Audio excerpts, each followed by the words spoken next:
اگر ایک آدمی کے پاس صرف اتنا ہے کہ وہ اپنے بال بچوں کے لیے مشکل سے بندوبست کر سکتا ہے، بلکہ مسلسل اسی کے لیے مقروض بھی ہوتا جا رہا ہو، تو کیا وہ اپنے بوڑھے والدین کو بھی ہر صورت میں خرچہ اور مال فراہم کرے؟ نہ کر سکے تو کیا نافرمان ہوگا؟ اس سوال کا جواب میں پہلے دے چکا ہوں۔ بات یہ ہے کہ ترجیحات کو ہم شاید نہیں جانتے۔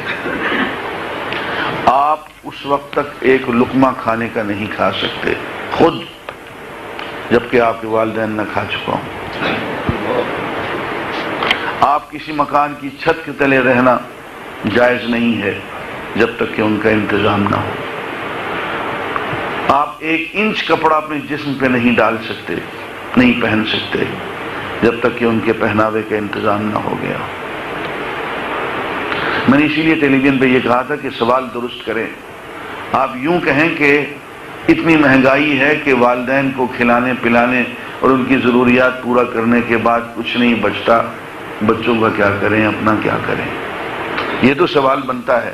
آپ نے سوال ہی الٹ کیا ہے تو اس کا جواب ہم کیا دیں؟ آپ پہلے خود کھا پی کے بیٹھ گئے، بچوں کا پیٹ بھر لیا آپ نے، اور والدین کے بارے میں اب آپ نے سوچنا شروع کیا ہے۔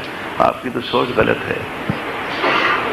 آپ نے بخاری کی وہ حدیث نہیں پڑھی جس میں 3 آدمیوں کا ذکر ہے کہ وہ غار میں گئے، بارش ہو رہی تھی، غار میں چھپ گئے، اوپر سے پتھر لڑھک کے آ گیا، غار بند ہو گئی۔ تو انہوں نے کہا کہ اپنے اپنے اعمال یاد کرو، اگر کوئی نیک عمل کیا ہے تو اس نیک عمل کا واسطہ دے کے اللہ سے بخشش طلب کرو۔ تو 2 آدمیوں نے اپنے اپنے اعمال کا واسطہ دیا۔ تیسرے کا جو تھا وہ یہ تھا کہ اے اللہ میرے بوڑھے والدین تھے، میں کبھی بھی ان کو کھلائے پلائے بغیر نہ خود کھاتا تھا نہ بچوں کو کھلاتا پلاتا تھا۔ ایک دن میں جنگل سے لکڑیاں کاٹ کے آنے میں مجھے دیر ہو گئی، تو والدین سو چکے تھے اور میں دودھ کے 2 گلاس لے کے والدین کے سرہانے کھڑا ہو گیا کہ جب یہ جاگیں گے تو انہیں پلاؤں گا۔ بچے میرے قدموں میں رو رو کے وہیں قدموں پہ زمین پہ سو گئے۔ میں نے نہ خود کچھ کھایا پیا، نہ میں نے بچوں کو کھلایا پلایا، نہ بیوی کو، اور ساری رات میں والدین کے سرہانے کھڑا رہا کہ جس وقت یہ جاگیں گے۔ تو صبح کے قریب جب ان کی جاگ ہوئی تو میں نے وہ دودھ ان کو پلایا، اور اس کے بعد پھر ہم نے خود کھایا پیا۔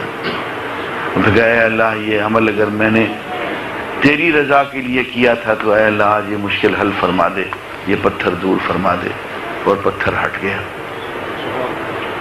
تو عزیزان گرامی، ہمیں اجازت نہیں ہے، اس لیے کہ والدین کے حقوق جو ہیں وہ حقوق نفس پہ فائق ہیں، وہ بیوی کے حقوق پہ فائق ہیں، وہ بچوں کے حقوق پہ فائق ہیں۔ تو جب تک کہ ہم ان کا انتظام پہلے نہ کر لیں، اپنا اور اپنے بیوی بچوں کا انتظام کرنا جائز نہیں۔ اور اگر پہلے ان کا انتظام کر لیں گے تو اپنا انتظام آسانی سے ہو جائے گا۔